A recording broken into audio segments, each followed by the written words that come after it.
World వైడ్గా software market డౌన్గా ఉందని వార్తలు అనిపిస్తుంది. నాట్ ఓన్లీ సాఫ్ట్వేర్ మార్కెట్, అసలు జాబ్ మార్కెట్ కూడా బాగా market down down ups and downs ఉంటుంది. సో మీరు కూడా ఆ ఫీల్డ్లో ఉన్నారు కాబట్టి అంటే నాకు మనమేలో ఒక 30-40 కోట్లు పోయినా నేను భయపడకపోవడానికి అంటే నా సస్టైనెన్స్ ప్లాన్ స్ట్రాంగ్గానే ఉంటుంది.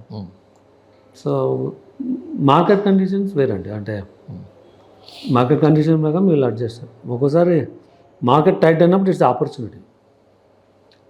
నేను I see this down market as opportunity.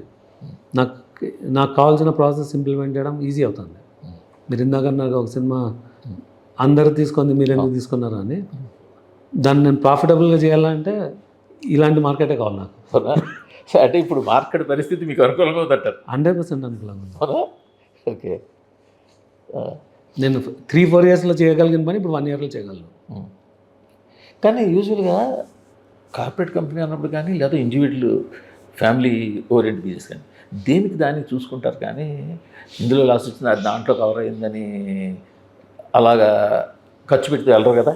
ఏ బిజినెస్కి ఆ బిజినెస్కి ఒక మోడల్ ఉంటుందండి. దీనికి వాల్యూ మోడల్ అంటారు సినిమా. నేను చూస్తున్నది, నేను వాల్యూ క్రియేట్ చేస్తున్నాను, డ్రాప్ చేయట్లే. దీనికి ఒక వాల్యూ క్రియేట్ చేసి వెళ్తారు.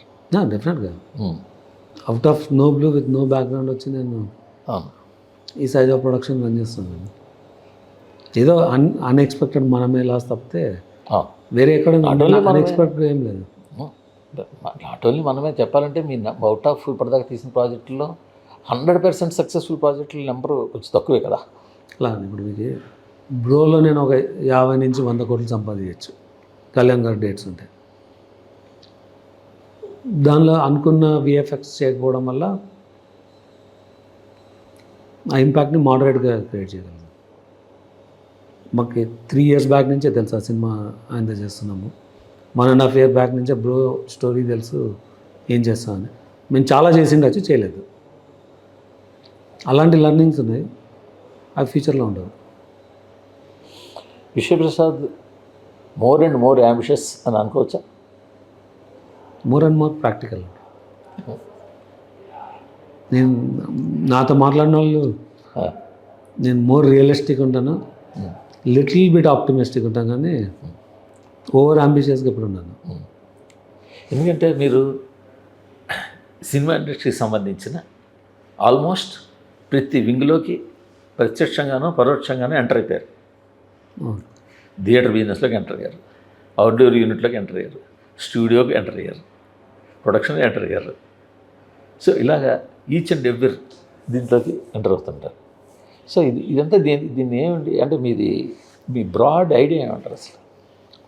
నేను కంప్లీట్గా ఎంటర్టైన్మెంట్ ఎకో సిస్టమ్ బిల్డ్ చేయాలని. ఎకో సిస్టమ్ స్టూడియోస్ అవుట్డోర్ నా ఓన్ ఉంది. థియేటర్స్కు బయట మైత్రి వాళ్ళ దాంట్లో అంటే సీక్రెట్ ఏం కాదు, మైత్రి థియేటర్స్లో I'm one of the partner. Okay. Mythri డిస్ట్రిబ్యూషన్లో I'm one of the partner, గ్లోబల్లో కూడా ఐఎమ్ పార్ట్నర్. బాంబేలో I just open office, so I will be getting into Hindi trading and distribution. So ఎల్ఏలో I'm opening a complete entertainment office. So ఎకో సిస్టమ్లో I go everywhere wherever I can. So real ఎస్టేట్లో కూడా ఉన్నారు. Real estate trading ఇప్పుడు దాకా చేయట్లేదండి. నేను ఐ ఇన్వెస్ట్ అండ్ డెవలప్. అదే సో నోయిడాలో ఏదో కూడా కన్స్ట్రక్షన్ చేస్తున్నారు. నేను అట్లాంటిలో నేను 400 acres తీసుకున్నాను. గుర్గావ్లో ఏం చేయట్లేదు.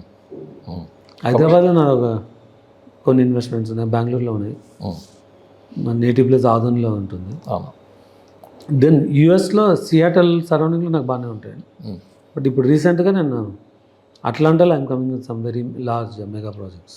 రియల్ ఎస్టేట్ ప్రాజెక్ట్ ఒక 400 acres తీసుకున్నాను నేను. 3-4 townships బిల్డ్ చేయాలి. చాలా మా విషయంలో సార్ చాలా హైట్లో కనిపిస్తున్నారు. అలా నా హైట్ 5'9.5" అంతే ఉంటుంది. లేదు మీరు మాకు తెలిసిందే కొంచెం ఎక్కువ అనుకుంటుంటే మీరు చెబుతారు ఇంకా ఎక్కువ. చాలామంది చేసేదండి. మీ సర్కిల్లో మీ వాళ్ళని తెలిసి ఉంటుంది. మామూలుగా చెప్తున్నా ఇన్వెస్ట్మెంట్స్. మీరు సినిమా రంగానికి సంబంధించి ఏది ఉంటే దాన్ని స్టార్ట్ చేద్దామనే ఐడియాతో ఉంటారు. ఎందువల్ల?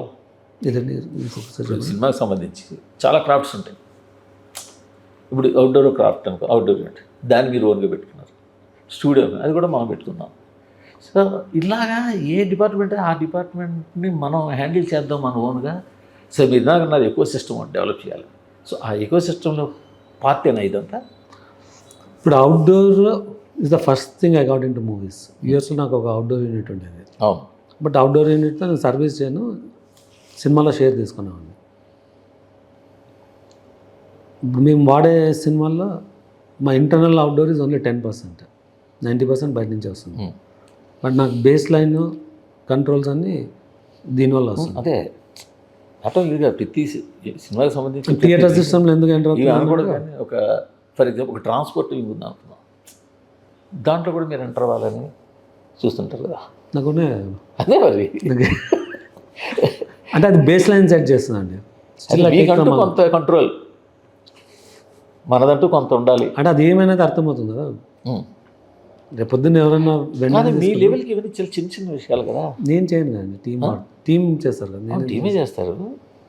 బట్ మీరు చేసే బిజినెస్ లెవెల్కి కానీ మీ ప్రాసెస్ కానీ ఇవి చాలా చిన్న పీనట్స్ అనిపించట్లేదా? స్టూడియోస్ అన్నది నేను 100% బిల్డ్ అది ఓకే. ఈ చిన్న చిన్నవి ట్రాన్స్పోర్ట్, అవుట్డోర్ ఉంది, అవుట్డోర్కి ఒక బేస్ లైన్ ఉండాలి కదా,